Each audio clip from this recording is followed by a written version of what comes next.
All right. So, hello. Welcome to the BABF Short Cuts. My name is Cora, and I'm the Deputy Director of Programs at the Bay Area Book Festival. This podcast is a space where we introduce some of the authors and partners who will join us for the 2026 festival in Berkeley from May 29 to May 31st. Today, we have the pleasure of hanging out with Terria Smith, who is a tribal member of the Torres Martinez Desert Kuya Indians and a proud original Californian.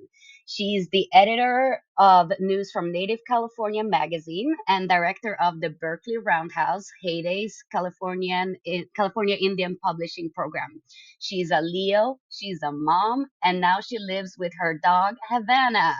And more importantly, she's also the author of the forthcoming book, I Love You So Many, a native memoir of adventure, culture, and family that's dropping on June 23rd. We're lucky to have the book on exclusive early sale at the festival on May 31st, a few weeks before it officially hits the shelves. So thank you, Heyday, and hello to Teria. Thank you so much, Dora, for inviting me to talk a little bit about "I Love You So Many," and yeah, I'm really happy to be here. Yeah, thanks for sharing some space with us today. So this book is not out yet, and I'm excitedly awaiting it, but haven't been able to read it yet. So would you please give us an introduction of the book, both for me and our audiences? Okay. Thank you so much. Well, I will give my good friend and writing coach's description of the book, which I thought summed it up perfectly. She said it's a real ass book that's fun, Amen. and, Yes. and Yes. I and I agree. It's an indigenous travel memoir. And one of the things that I've found for Native people in the travel space is that there's a huge absence. There's about two Native travel memoirs that I can think of off the top of my head. One of them we published. It was called An Indian Among Los Indigenas, written by a Karuk author by the name of Ursula Pike. It's brilliant. Check it out. And another book that I recently read was Noe Alvarez's Spirit Run, which is about the peace and dignity journeys that are held where folks meet up in Panama after running from Alaska down North America to Panama, and people running from Argentina all the way up to Panama. But those are the only two that I can think of off the top of my head. So the book is hope. I'm hoping the book serves as a building block and part of the, trying to create a larger genre of native travel writing, because it's something that people don't really ask tribal people about, which is kind of strange in my opinion. And our history as Cahuilla people, we had migration in our history, so it's not like people didn't travel and everything. But in the 1800s, when folks were confined to reservations and things like that, the travel part of our existence kind of was put on a stop for a period of time. All right. Yeah. Yeah. So it sounds like this is really filling a gap that's there. But I also understand that travel is one of your passions. So how long has this book been in the making from like your sole perspective? Not just finding a gap in the market, but I feel like you're, uniquely positioned to have stepped into this gap. So tell us about a little bit about that. Well, I travel a lot for work across the state of California to different tribal communities and everything like that. It's something that I love. I love being able to uh, see different people and meet people, make new friends from different tribal communities. And then in my spare time, yes, travel is one of my passions for sure.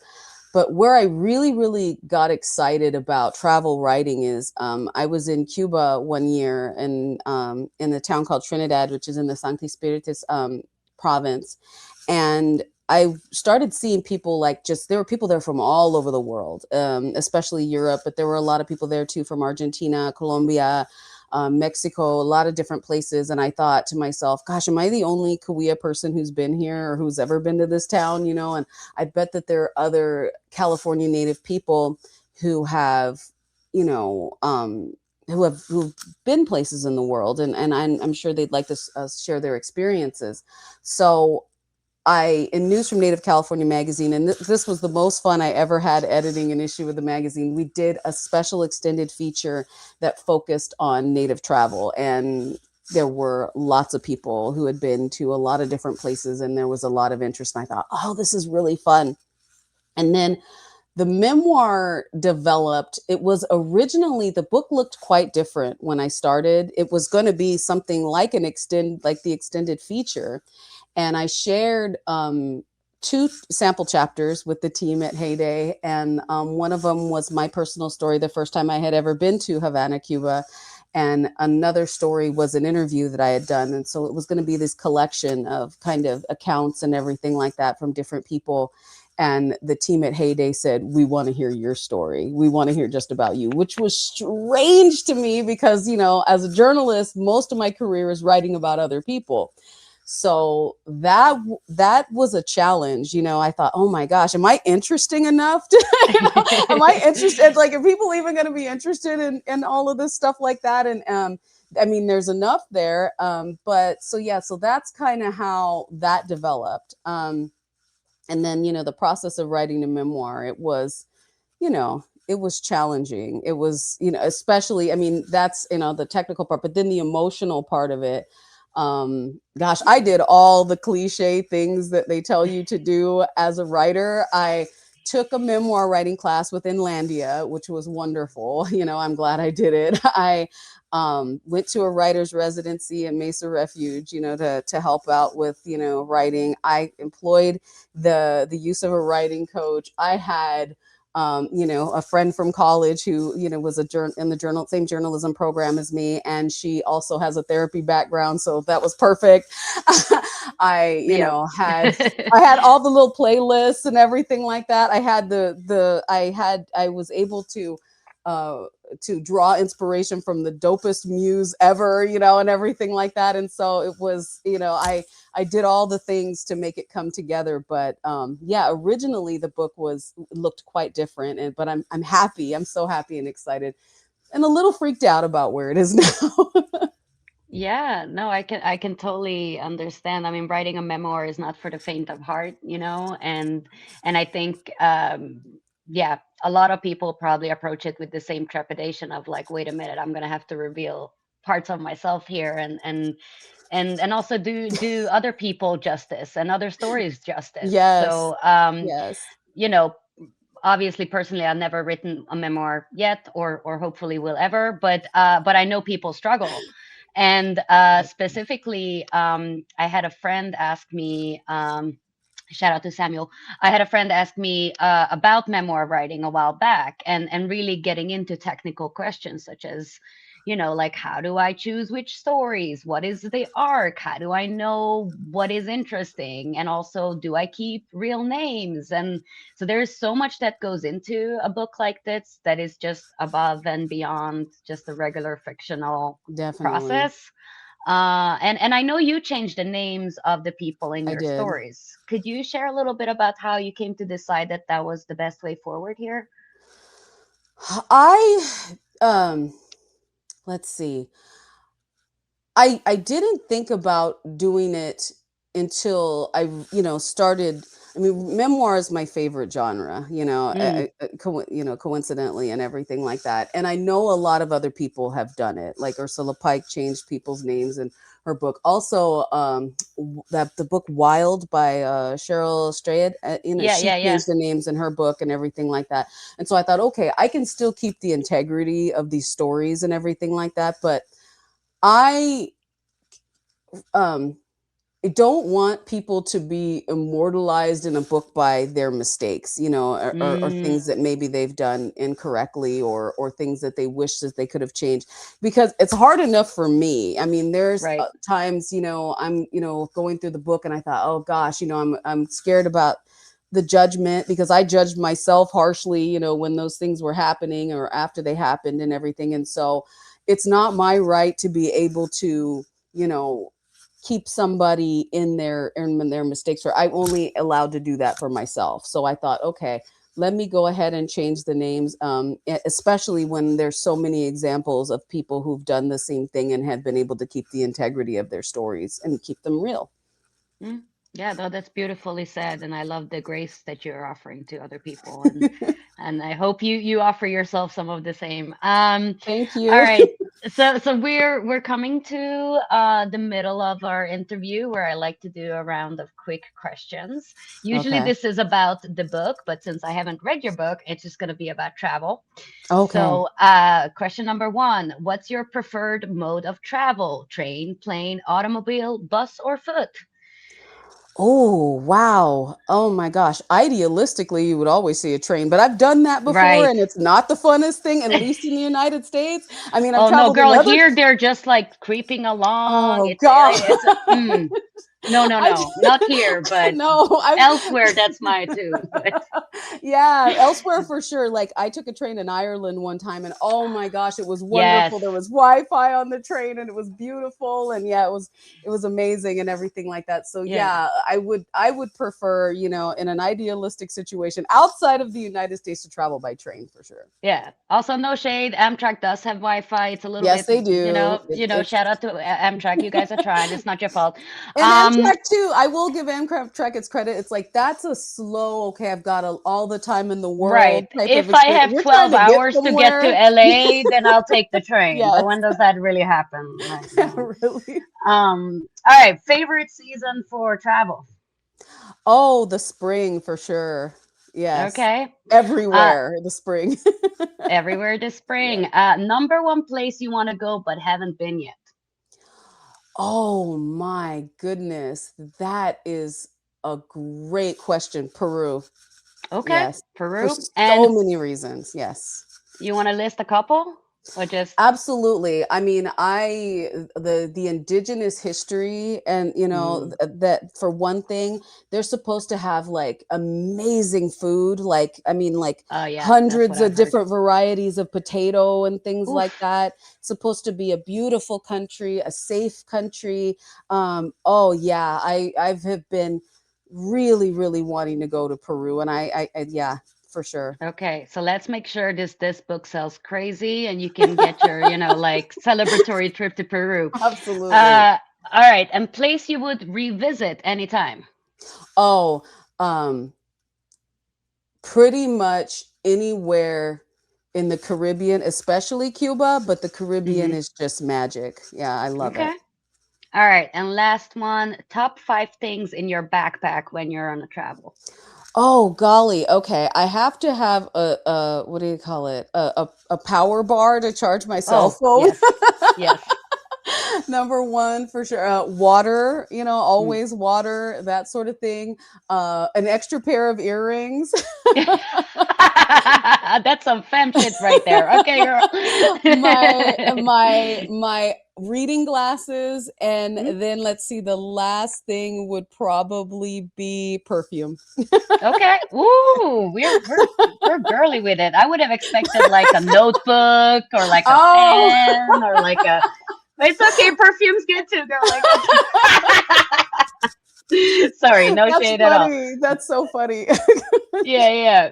All right, so now back to your book. I'm a huge fan of audiobooks, so of course I'm going to ask, is there an audio version coming of your book?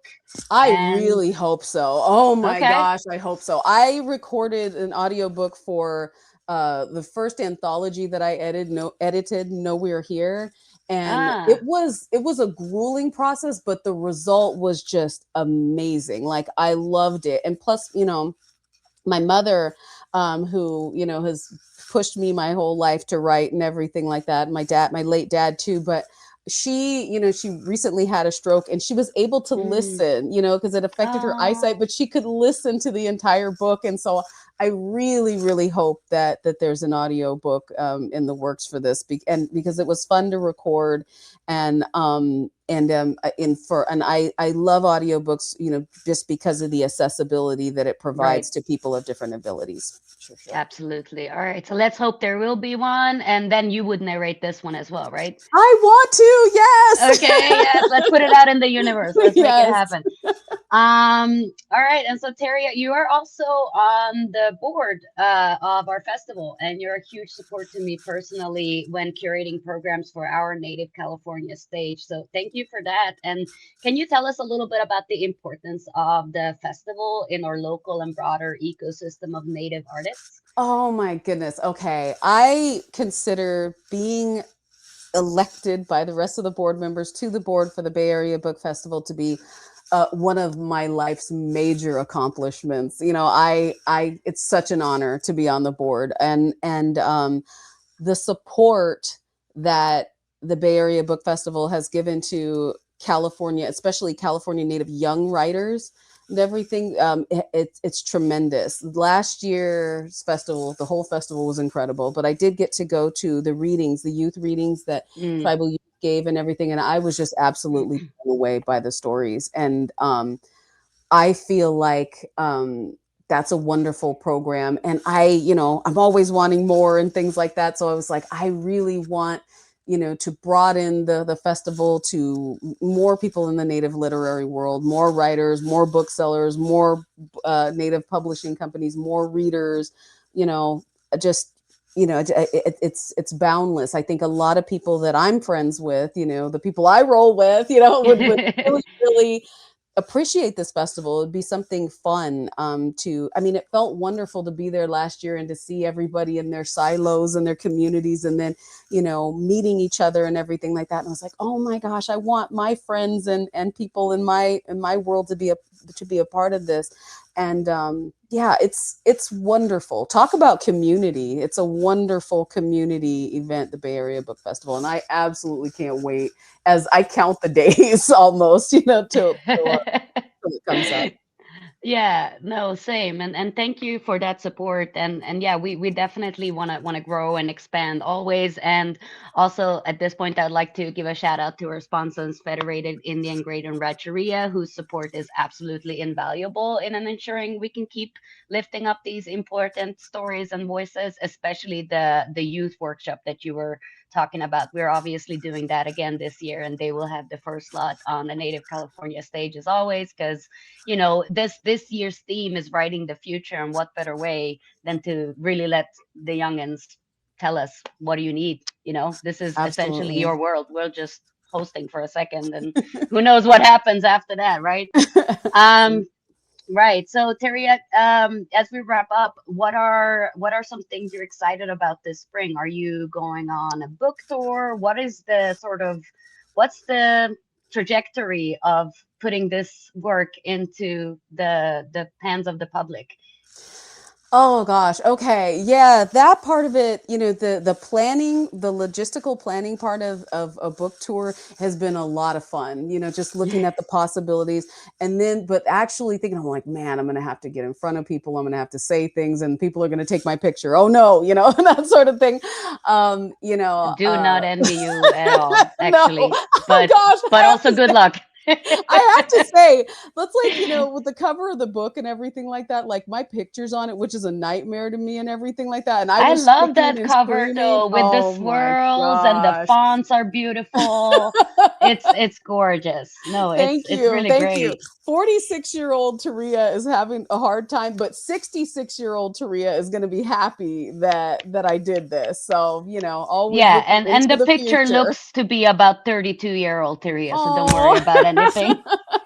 thank you. Thank you. And so, but yeah, so going to be doing a lot of California stuff. I am going to be attending Winter Institute in Pittsburgh this year with the Hmm. galleys for the book and everything like that, to hopefully get it some more eyes, get some more eyes on it and everything.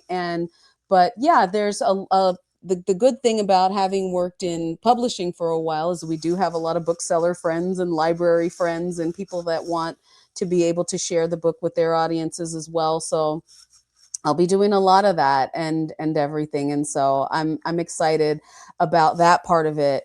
Um, I'm anxious about when people actually read this book, like what it is that they're going to say. It's gotten good blurbs so far from my peers, and yeah, I'm excited to see what readers think, and if we can continue to grow this native travel genre.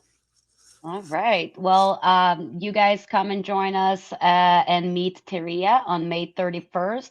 Get her book on early sale. Again, thank you, Heyday. And be one of the people that get to read the book first. And yeah, so thank you for joining us, Terria. And for you all that's listening, if you like to continue supporting our work and make sure that we can uplift all kinds of voices and stories at our festival, just go to our website, click the donate button, become a friend, and most importantly, just show up and listen and enjoy what we're putting out there in the world. All right, till we meet next time. Thank you, Theria, and thank you for Thank you. listening.